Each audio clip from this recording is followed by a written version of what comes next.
इंदापूर नगरपालिकेच्या अकलेचे दिवाळे।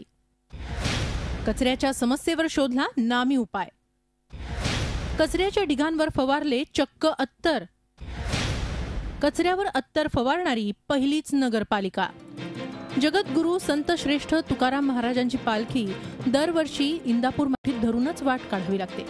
यावरून पालखी सोहळा प्रमुख व इंदापूर प्रशासन यांच्यात नेहमीच वाद पेटतो। त्यावर प्रशासनानं यंदाच्या वर्षी नामी तोडगा शोधलाय, तो म्हणजे कचऱ्याच्या दुर्गंधीचा वास येऊ नये यासाठी कचऱ्याच्या ढिगांवर चक्क अत्तर फवारण्यात आलं। देशातच काय जगात कुठेही घडणार नाही अशी ही कचऱ्यावर अत्तर फवारण्याची उठाठेव इंदापूर नगरपालिकेनं केली। मात्र या तात्पुरत्या मलमपट्टीवर पालखी सोहळ्याच्या विश्वस्तांनी नाराजीच व्यक्त केली आहे। दुर्गंधी येऊ नये म्हणून सेंट अत्तरची फवारणी पूर्ण त्या ठिकाणी करतायत आणि रस्ता जो खराब आहे त्याच्यावरती पूर्ण फुलांचं आपल्याला ते पायघड्या घालणार आहेत। यामुळे आमच्या वारकऱ्याला सध्या तरी त्रास होणार नाही असं संस्थांना पण वाटते आणि शासन दरबारी थोडंसं एक शासनाची विनंती म्हणून आपण ते ॲक्सेप्ट केले।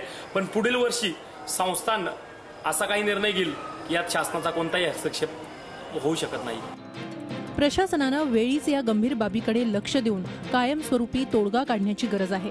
त्यासाठी पंढरीचा विठुराया इंदापूर पालिका अधिकाऱ्यांना सद्बुद्धी देवो हीच अपेक्षा। राहुल ढवळेसह bureau report, Zee media, Indapur. Zee 24 तास रहा एक पाऊल पुढे।